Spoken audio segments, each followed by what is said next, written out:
بڑا آپ کا وقت گزر گیا اس میں اتحاد بین المسلمین کے لیے، پھر بھی ہم متحد کیوں نہیں ہو پاتے؟ سب لگے ہوئے تو ہیں، کوشش تو کر رہے ہیں. میں تو کل سے جو گفتگو سن رہا ہوں اس میں سوائے محبت کی خوشبو کے مجھے اور کچھ کوئی مہک دکھائی نہیں دیتی. میں سونگ نہیں پا رہا ہوں، اس کے علاوہ کوئی بو مجھے محسوس نہیں ہوتی.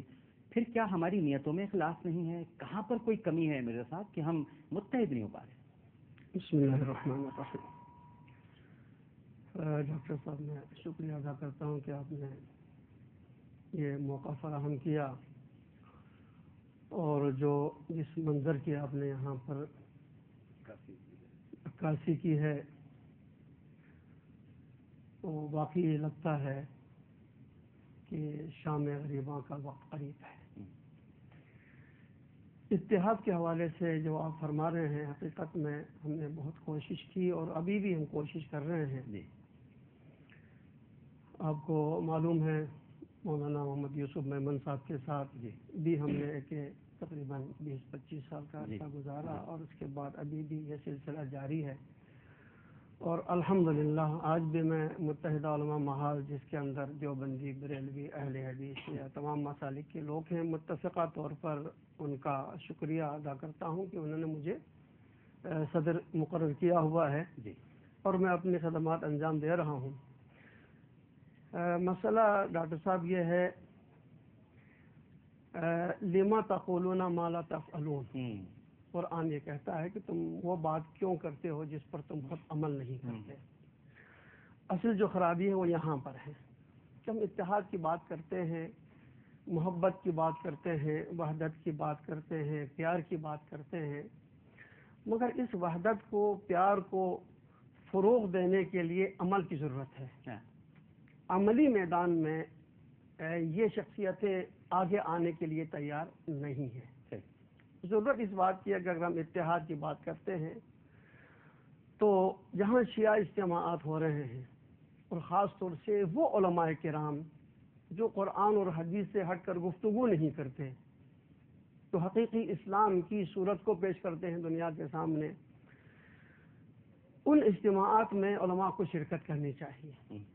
اسی طریقے سے دیگر مکاتب فکر کے، بریلوی مسلک کے، دیوبندی مسلک کے، اہل حدیث مسلک، کیونکہ میں تمام ان مسالک کے مساجد میں، مدارس میں جاتا رہا ہوں اور آج بھی جاتا ہوں. جب ہم گفتگو کرتے ہیں اور ہمارے ماننے والے پریکٹیکلی جب ہم کو دیکھتے ہیں، جناب کہ یہ ایک مدرسے میں ہے، فلاں مفتی کے ساتھ ہے، فلاں عالم کے ساتھ ہے، فلاں خطیب کے ساتھ ہے، یا یہ وحدت کی بات کرنے والے فلاں مجلس میں بیٹھ کے فلاں ذاکر کو سن رہا ہے، تو اسی طریقے سے یہ وحدت آگے بڑھے گی. ٹھیک ہے نا؟ تو مگر اس کے اوپر تو کام نہیں ہو رہا ہے. اچھی باتیں ہوتی ہیں، یعنی آپ یہ فرما رہے ہیں کہ قول و فعل میں تضاد نہیں ہونا چاہیے، یہ نہیں ہونا چاہیے. قرآن بھی یہی کہتا ہے، تم وہ بات مت کرو جس پر تم عمل نہیں کرتے. اور یہاں آپ بھی دیکھتے ہیں کہ آپ کے چینل پر جب آتے ہیں، یہاں بھی ہم یہی باتیں کرتے ہیں. گورنر کی یہاں میٹنگ ہوتی ہے، وہاں بھی قرآن و حدیث کے حوالے سے گفتگو ہوتی ہے. وزیر داخلہ کی میٹنگ ہو، آئی جی کی میٹنگ ہو، وہاں پر اسی حوالے سے گفتگو ہوتی ہے. مگر جب پریکٹیکل کی بات آتی ہے تو پھر وہاں یہ چیزیں نظر نہیں آتی ہیں.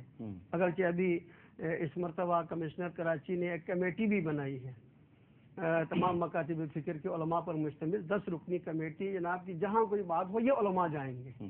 مگر یہ علماء ہم کو کہیں بھی نظر نہیں آئے، جس میں خود میرا اپنا بھی نام شامل ہے. نہ انہوں نے بلایا اور نہ ہم کبھی کہیں ان کے ساتھ گئے.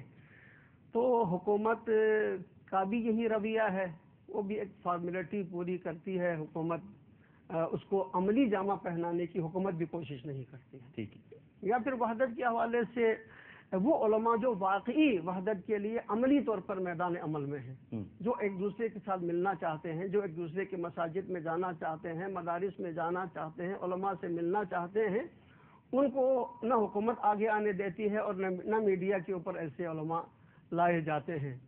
پر وہی علماء کرام اور وہی شخصیتیں ہیں جو اچھی باتیں یہاں کرتے ہیں، مگر عملی میدان میں جب ضرورت پڑتی ہے تو وہ نظر نہیں آتی. بالکل ٹھیک ہے. اس وقت ہمارے ساتھ ٹیلی فون لائن پر موجود ہیں اتحاد تنظیمات مدارس دینیہ پاکستان کے سیکریٹری جنرل ہیں، وفاق المدارس العربیہ پاکستان کے سیکریٹری جنرل ہیں، اس کے علاوہ خیر المدارس کے محتمم ہیں، اسلامی نظریاتی کونسل کے رکن ہیں، ہمارے بہت ہی محترم قابل احترام قاری محمد حنیف جلندری صاحب. السلام علیکم. وعلیکم السلام ورحمۃ اللہ وبرکاتہ. ڈاکٹر صاحب آپ بخیر ہیں؟ الحمدللہ، آپ کی دعائیں. آپ ٹھیک ہیں؟ جی اللہ تعالیٰ کا کرم. جزاک اللہ. قاری صاحب آپ تشریف لائے اور اس وقت گفتگو کر رہے ہیں، بڑی مہربانی سب سے پہلے تو آپ کی. اور میں بس اس موقع کا فائدہ اٹھاتے ہوئے، اور آپ بھی اس وقت گفتگو فرمائیں گے، علامہ حمزہ علی قادری صاحب ہیں موجود، مرزا یوسف حسین صاحب ہیں. میں یہ پوچھنا چاہوں گا قاری صاحب کہ بہت ادب کے ساتھ، بڑے احترام کے ساتھ، کہ امام علی مقام سیدنا حسین رضی اللہ تعالی عنہ، جن کی ہم اس وقت یاد میں گفتگو بھی کر رہے ہیں، اپنے اذہان کو، اپنے قلوب کو ان کے ذکر اقدس سے معطر بھی کر رہے ہیں، لیکن ہم نے تو یہ دیکھا قاری صاحب کہ امام علی مقام تو ڈٹ گئے باطل کے سامنے، اور انہوں نے یہ سوچ لیا تھا کہ ہر جنگ جیتنے کے لیے نہیں لڑی جاتی، بلکہ جنگیں بسا اوقات نظریات کے تحفظ کے لیے بھی لڑی جاتی ہیں اور موقف کے اظہار کے لیے بھی لڑی جاتی ہیں. لیکن دوسری جانب ہم یہ دیکھتے ہیں قاری صاحب کہ امام علی مقام کا نام لینے والے، جو بطور خاص ان کا بہت نام لیتے ہیں، وہ تو اغیار کے آگے گھٹنے ٹیکنے کو تیار ہیں، وہ تو بیعت کے لیے تیار ہیں، وہ تو کسی بھی موقع کے منتظر ہیں کہ کسی طرح سے ان کو سامراج کی طرف سے ایک اشارہ ملے اور وہ اپنے آپ کو ان کے حوالے کر دیں. تو یہ امام علی مقام کے فلسفے سے، ان کے پیغام سے، ان کی قربانی سے کیا روگردانی نہیں ہے کہ ہم اپنے آپ کو بیچنے کو تیار ہو گئے؟ بسم اللہ الرحمن الرحیم. ڈاکٹر صاحب سب سے پہلے تو اپنے پروگرام میں شریک کرنے کا شکریہ. پہلی گزارش تو میری یہ ہے کہ آج کا دن اسلامی اور انسانی تاریخ کا اہم ترین دن ہے، اور قربانی کی دنیا میں بہت بڑی قربانی کا دن ہے.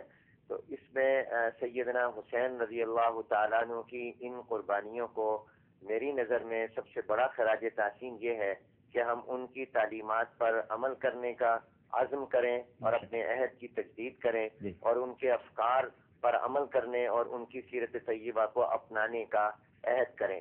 اس لیے کہ سیدنا حسین رضی اللہ تعالیٰ عنہ ہمارے لیے رہنما اور مشعل راہ ہے، اور ہم انہی کے راستے پر چل کر کامیابی پا سکتے ہیں. جیسا کہ آپ نے فرمایا کہ سیدنا حسین رضی اللہ تعالیٰ عنہ نے جس استقامت اور جرت کے ساتھ اپنے موقف پر قائم رہتے ہوئے کرب و بلا کا سامنا کیا اور جس انداز سے اصول اور نظریات کی خاطر جنگ لڑی، بعض لوگ جیت کر بھی ہار جاتے ہیں اور بعض بظاہر اگر ہار اور شکست نظر آئے حقیقت میں وہ جیتے ہوئے ہوتے ہیں. تو میں سمجھتا ہوں کہ سیدنا حسین رضی اللہ تعالیٰ عنہ جیتے ہیں اس لیے کہ اصول اور نظریات کی فتح ہوئی. لہذا آج کے دن ہمارے حکمران، خاص طور پر ارباب اقتدار جن کے ہاتھ میں ہمارے فیصلے ہیں، اگرچہ میں اس وقت ان کو حکمران بھی نہیں کہہ سکتا، اصل حکمران کوئی اور ہے، یہ تو صرف لفظاً کہا جا سکتا ہے، حقیقتاً نہیں ہے. لیکن آج ہمیں فیصلہ کرنا چاہیے کہ اگر ہم صحیح معنوں میں حسینی ہیں تو ہر دور کا جو یزید ہے وہ خواہ کوئی بھی ہو، جس شکل میں بھی ہو، ہمیں اس کے مقابلہ کرنا ہے. اس لیے کہ سیدنا حسین رضی اللہ تعالیٰ عنہ کا مشن جو ہے وہ ظلم سے سمجھوتے کا نہیں ہے، ظلم سے کمپرومائز کا نہیں ہے، ظلم کے آگے سرنڈر ہونے کا نہیں ہے، بلکہ ظلم کا مقابلہ کرنے کا ہے. اپنی طاقت جتنی بھی ہو اس کے باوجود آپ کے لیے یہ ہے کہ آپ ظالم سے سمجھوتا نہ کریں. آج ہم نے ایک عرصے سے جو پوری دنیا پہ انسانیت پر ظلم ہو رہا ہے، ہم نے اس کو نہ صرف یہ کہ سمجھوتا کیا ہے بلکہ اس کو ہم نے کندھا دیا ہے. اس لیے آج آپ دیکھیں کہ آپ کا جو پاکستان ہے وہ مسائلستان بن گیا. آج پاکستان کو دھمکیاں دی جاتی ہیں، پاکستان کی افواج پر حملے ہو رہے ہیں. 35,000 سے زیادہ لوگ اس نام نہاد جنگ کے اندر نشانہ بن چکے ہیں. پاکستان اور ہندوستان کی جو 2 جنگیں ہوئی ہیں ان میں اتنے عوام کی جانیں نہیں گئیں اور نہ ہی اتنی ہماری افواج کی جتنی اس جنگ میں، جس کا آج تک نہ کوئی نتیجہ نکلا ہے نہ نکلے گا، جس کا کوئی بے مقصد ہمارے اعتبار سے ہے. تو میں یہ سمجھتا ہوں کہ سیدنا حسین رضی اللہ تعالی عنہ کو صحیح معنی میں خراج تحسین یہ ہے کہ ہم اپنے گریبانوں میں جھانکیں، اپنے حالات کا جائزہ لیں